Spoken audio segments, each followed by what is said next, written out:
ನಮಸ್ಕಾರ ಸ್ನೇಹಿತರೆ. ಒಬ್ಬ ಮಗಳು ತನ್ನ ಅಮ್ಮನನ್ನು ಬಡವಳೆಂದು ನಾಚಿಕೊಂಡಳು. ಆದರೆ ಒಂದು ದಿನ ಅಮ್ಮನ ಹಳೆಯ ಡೈರಿಯಲ್ಲಿ ಬರೆದಿದ್ದ ಸತ್ಯವನ್ನು ಓದಿದಾಗ ಅವಳ ಜೀವನವೇ ಬದಲಾಯಿತು. ಆ ಸತ್ಯ ಏನು ಗೊತ್ತಾ? ಕಥೆಯನ್ನು ಕೊನೆಯವರೆಗೂ ನೋಡಿ. ಒಂದು ಚಿಕ್ಕ ಹಳ್ಳಿಯಲ್ಲಿ ಲಕ್ಷ್ಮಿ ಎಂಬ ವಿಧವೆ ಮಹಿಳೆ ವಾಸಿಸುತ್ತಿದ್ದಳು. ಅವಳಿಗೆ ನಂದಿನಿ ಎಂಬ ಒಬ್ಬಳೇ ಮಗಳು. ನಂದಿನಿಯ ತಂದೆ ಅವಳು ಚಿಕ್ಕವಳಿದ್ದಾಗಲೇ ನಿಧನರಾಗಿದ್ದರು. ಆ ದಿನದಿಂದ ಲಕ್ಷ್ಮಿಯೇ ತಾಯಿ ಮತ್ತು ತಂದೆ ಎರಡೂ ಆಗಿದ್ದಳು.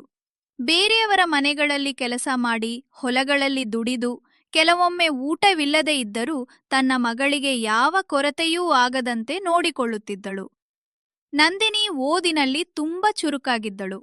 ಅಮ್ಮ, ನಾನು ದೊಡ್ಡ ಡಾಕ್ಟರ್ ಆಗಬೇಕು ಎಂದು ಹೇಳಿದಾಗ ಲಕ್ಷ್ಮಿಯ ಕಣ್ಣಲ್ಲಿ ಸಂತೋಷದ ಕಣ್ಣೀರು ತುಂಬುತ್ತಿತ್ತು. ನೀನು ದೊಡ್ಡವಳಾಗಬೇಕು ಕಣೆ, ಅದೇ ನನ್ನ ಕನಸು ಎಂದು ಅವಳು ಹೇಳುತ್ತಿದ್ದಳು. ಕೆಲ ವರ್ಷಗಳ ನಂತರ ನಂದಿನಿ ಉತ್ತಮ ಅಂಕಗಳೊಂದಿಗೆ ಕಾಲೇಜಿಗೆ ಸೇರ್ಪಡೆಯಾದಳು.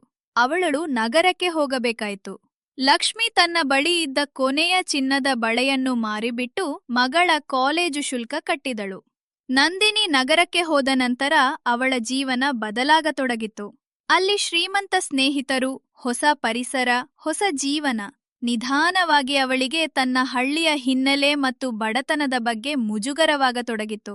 ಒಂದು ದಿನ ಲಕ್ಷ್ಮಿ ಮಗಳನ್ನು ನೋಡಲು ಕಾಲೇಜಿಗೆ ಬಂದಳು. ಸರಳ ಸೀರೆ, ಹಳೆಯ ಚಪ್ಪಲಿ, ದುಡಿತದಿಂದ ಕಪ್ಪಾದ ಕೈಗಳು.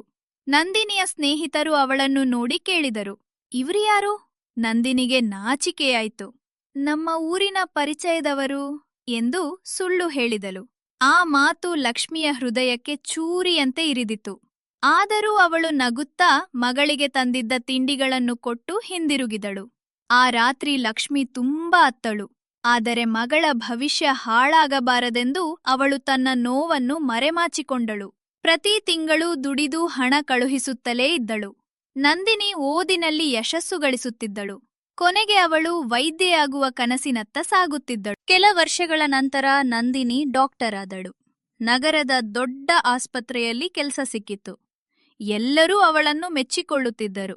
ಆದರೆ ಕೆಲಸದ ಒತ್ತಡದಲ್ಲಿ ಅವಳು ಅಮ್ಮನನ್ನು ಭೇಟಿಯಾಗುವುದೇ ಕಡಿಮೆಯಾಯಿತು.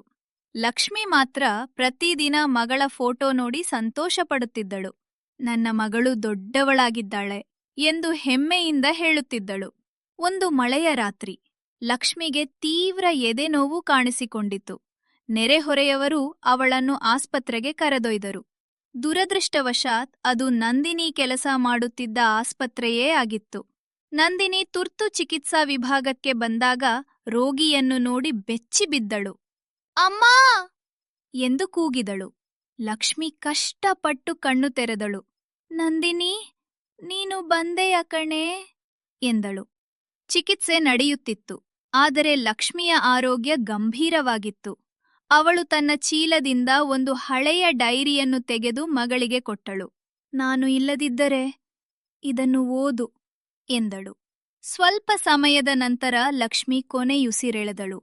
ನಂದಿನಿಯ ಪ್ರಪಂಚವೇ ಕುಸಿದು ಬಿದ್ದಂತಾಯಿತು.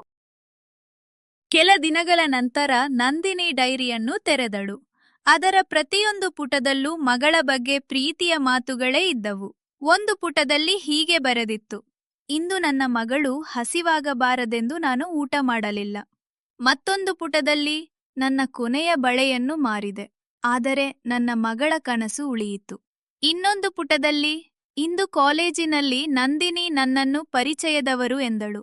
ನನಗೆ ನೋವಾಯಿತು, ಆದರೆ ಅವಳು ಸಂತೋಷವಾಗಿದ್ದರೆ ಸಾಕು. ನಂದಿನಿ ಜೋರಾಗಿ ಅಳತೊಡಗಿದಳು. ಆ ಡೈರಿಯ ಕೊನೆಯ ಪುಟದಲ್ಲಿ ಒಂದು ವಾಕ್ಯ ಇತ್ತು, ನನ್ನ ಮಗಳು ನನ್ನ ಬಗ್ಗೆ ಹೆಮ್ಮೆ ಪಡದಿದ್ದರೂ ಪರವಾಗಿಲ್ಲ, ಆದರೆ ನಾನು ಅವಳ ಬಗ್ಗೆ ಯಾವಾಗಲೂ ಹೆಮ್ಮೆ ಪಡುತ್ತೇನೆ. ಆ ಮಾತು ನಂದಿನಿಯ ಹೃದಯವನ್ನು ಕರಗಿಸಿತು. ಅವಳು ತನ್ನ ತಪ್ಪನ್ನು ಅರಿತುಕೊಂಡಳು.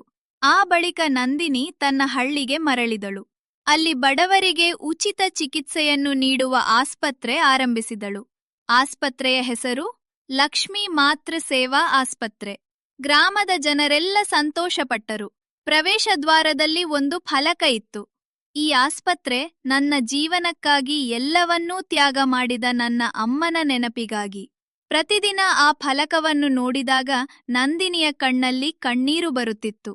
ಆದರೆ ಅದು ದುಃಖದ ಕಣ್ಣೀರು ಅಲ್ಲ, ಅದು ಕೃತಜ್ಞತೆಯ ಕಣ್ಣೀರು. ಕಥೆಯ ನೀತಿ: ತಾಯಿ ತಂದೆಯ ಪ್ರೀತಿಯ ಮೌಲ್ಯವನ್ನು ಅವರು ನಮ್ಮ ಜೊತೆ ಇರುವಾಗಲೇ ಅರಿತುಕೊಳ್ಳಬೇಕು. ಅವರ ತ್ಯಾಗಕ್ಕೆ ಯಾವುದೇ ಬೆಲೆ ಕಟ್ಟಲು ಸಾಧ್ಯವಿಲ್ಲ. ನಿಮ್ಮ ಅಮ್ಮ ನಿಮ್ಮಿಗಾಗಿ ಮಾಡಿದ ಯಾವ ತ್ಯಾಗವನ್ನು ನೀವು ಎಂದಿಗೂ ಮರೆತಿಲ್ಲ? ಕಾಮೆಂಟ್ನಲ್ಲಿ ಬರೆಯಿರಿ. ಈ ಕಥೆ ನಿಮ್ಮ ಹೃದಯ ಮುಟ್ಟಿದ್ದರೆ ಲೈಕ್, ಶೇರ್ ಮಾಡಿ ಮತ್ತು ಇಂತಹ ಇನ್ನಷ್ಟು ಕನ್ನಡ ಕಥೆಗಳಿಗಾಗಿ ನಮ್ಮ ಚಾನಲ್ ಅನ್ನು ಸಬ್ಸ್ಕ್ರೈಬ್ ಮಾಡಿ.